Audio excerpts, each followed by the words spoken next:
bardır kıyıların.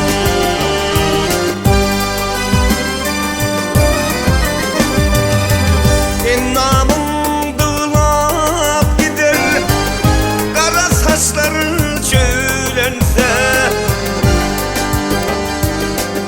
yüreğim cilep gider, taş serpilip gölende.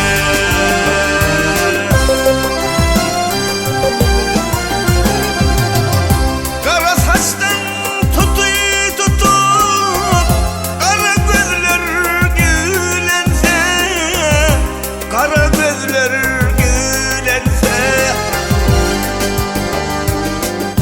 beni örten saçların darayışı var kıyıların.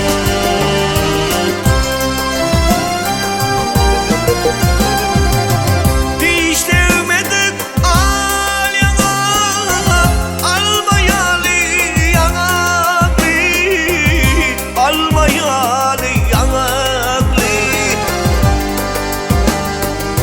Nar denesi depmenli, çukurcuklu enerdi.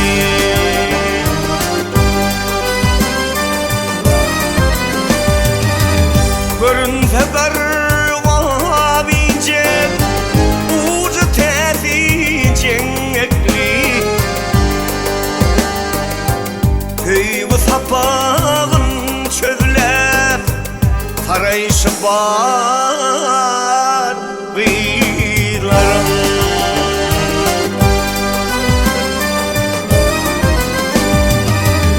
Şeyle de bir beyler dörerken dörese,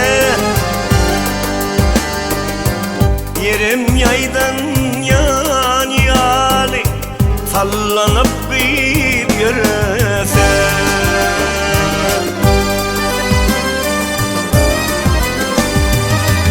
Hergezen yigitlerden kim gönlüne yarasa,